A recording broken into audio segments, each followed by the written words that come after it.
My name is James Drake, and I'm a systems engineer with Teledyne Brown Engineering on the roll control project for the Ares 1X program.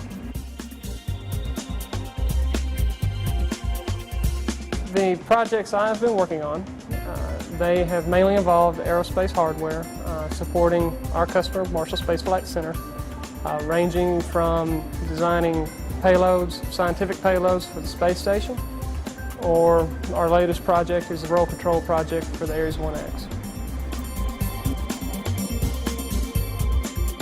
Basically, the roll control system for the Ares program, it's a new concept that NASA has embraced with the Constellation program. And that is, back in the Apollo days, when they had the Saturn V booster, that system was a liquid propulsion system and had multiple engines, and they were able to control the vehicle with multiple engines. But now, with the Constellation program, that's a little bit different architecture.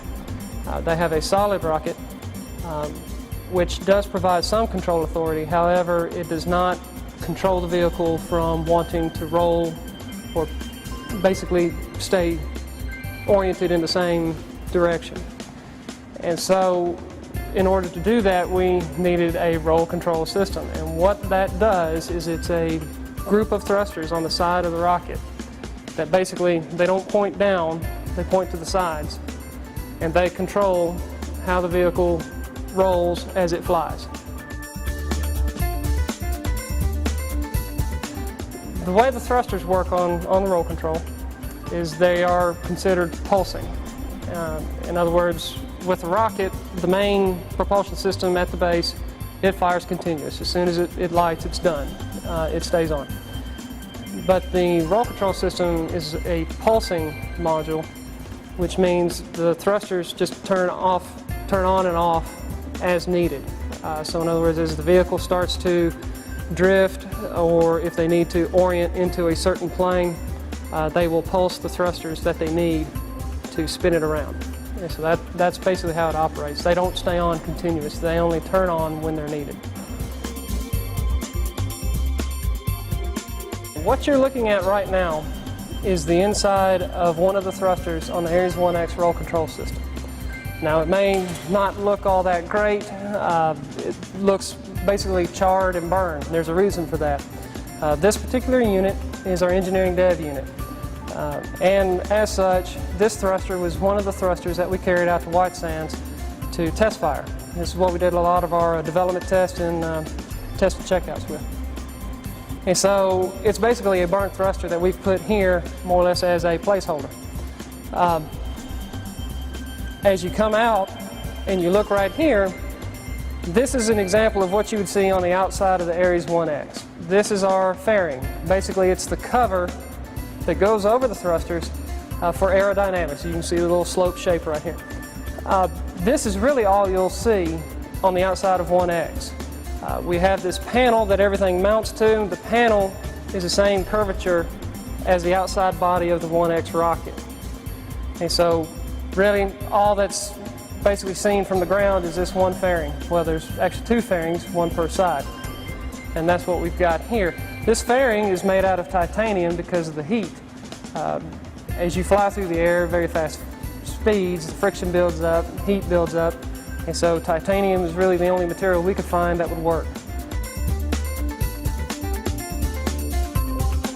We are in the Teledyne Brown Engineering clean room facility, and as such, to be in a clean room facility, we have to dress accordingly. That's the reason for the smock and for the wonderful hat. Now then, as I take you through the inside of the Ares 1X roll control system, this is on the inside of the rocket. This is not seen from the ground or from the outside. This is the same panel that we showed earlier, and this is all the working components that power the thruster on the outside to provide roll control for Ares 1X. The way this system works is that we have a high-pressure helium tank right up here. And this tank holds about 3,000 psi of compressed helium. That's very high pressure. And then we move, the helium tank will pressurize the propellant tanks. And pretty much with all rockets, you have to carry both your fuel and the oxygen to burn the fuel. And so one tank right here holds the oxidizer. This tank holds our fuel.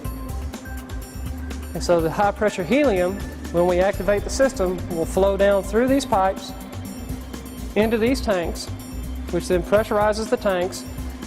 The propellant will flow from the tanks down through a series of pipes into the thrusters to provide propulsion for roll control.